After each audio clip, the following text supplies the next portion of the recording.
Hello everyone. Today we are going to talk about an interesting case study which back in those days literally broke the internet. And I don't know how many of you know, but there was a time when the biggest sports brand Adidas and Nike were pitting against each other. Well, let me take you through the story of the famous 2012 Summer Olympics, which happened in London in UK. Now everyone will be thinking, what is so special about an Olympics, and especially why would we care about who got the title sponsorship of this event? Well, it is important because what we are actually going to learn in this case study is going to be amazing. So it all started in 2012 London Summer Olympics when there was a huge battle between the title sponsorship of this event. And after a lot of back and forth, Adidas won the title sponsorship of Olympics event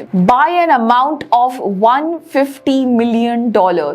And that's such a huge amount that Adidas was willing to pay to the Olympics committee, but with a few rules.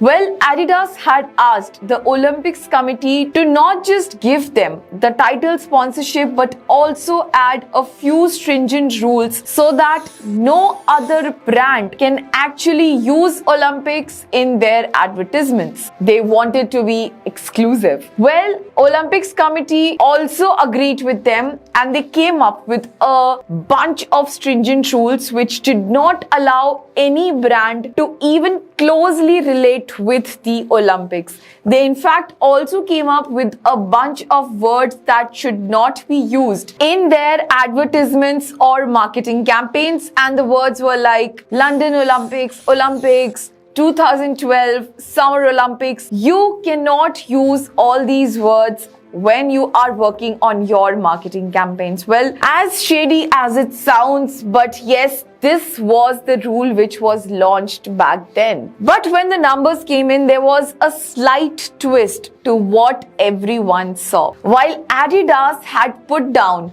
9,000 tweets during the entire Summer Olympics event, there were 12,000 tweets put by Nike as a brand. Not just this, even during this era where Adidas garnered over 12,000 followers on Twitter, Nike gathered over 57,000 followers on Twitter. And this is more about marketing numbers, but when the people of London were surveyed that who do you think is the title sponsor of Olympics, there were 21% people who said it was Adidas and 37% people who said that they thought that the Nike was the title sponsor of Olympics. Now, anyone who thinks or goes through these numbers is very much curious that how did this happen? How even after paying so much money, even with so many rules, Adidas still suffered to succeed and Nike emerged out as a clear winner during this time?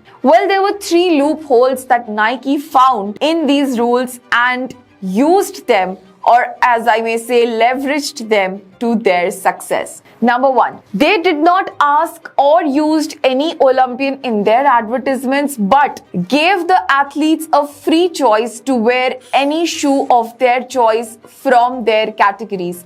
And Nike came up with a very special shoe type which they called Bolt, which was blue and green in color, which was mostly in contrast of the tracks because they wanted that when the athletes wore their shoes, it was clearly highlighted everywhere. They gave almost 400 options to the athletes to use the shoes of their choice. Number 2, as it was clearly specified that you could not use these keywords, Nike was very smart in their campaigns and advertisements because they found out that they can't use London, which is in the UK, but there are 29 more places which are named London, and that is what they used in their advertisements. London in Ohio, London Gym, London School, London College, and they kept showing London as the primary factor in their advertisements without showing London in the UK, which I feel was a pretty smart move. And number 3, as it was clearly mentioned that they cannot use any Olympian in their advertisements, Nike was pretty smart,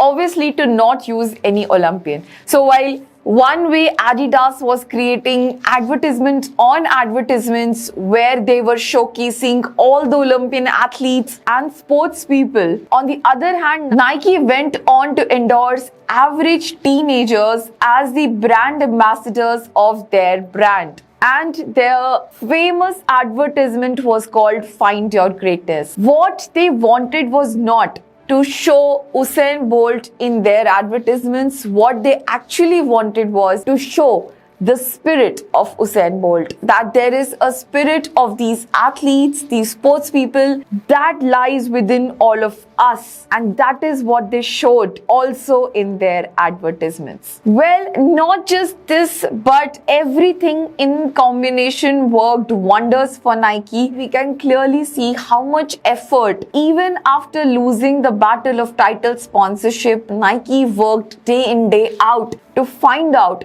how else they can leverage the Summer Olympics to their powers. And they did it. In fact, they did it so well that people could not identify which brand was the actual title sponsor of the Olympics. And that is how brands should actually play. When you do things for your customers and bringing out your spirit, that is when the brands shine out. In fact, Nike became such an inspiration that even Steve Jobs had called out Nike as their inspiration. When after 11 years, Apple was seeing some staggeringly low growth revenue percentage and was almost going to go bankrupt, and that is when Nike added as an inspiration to Steve Jobs and he launched the Think Different campaign. And we all believe that nothing else has worked so well for any brand than the Think Different campaign has worked for Apple. So if you liked this case study, if you feel that Nike was pretty smart to play on its strengths and also find out loopholes, please do like, comment what was the part that you liked in this case study, and also please do subscribe for bringing more such case studies to you.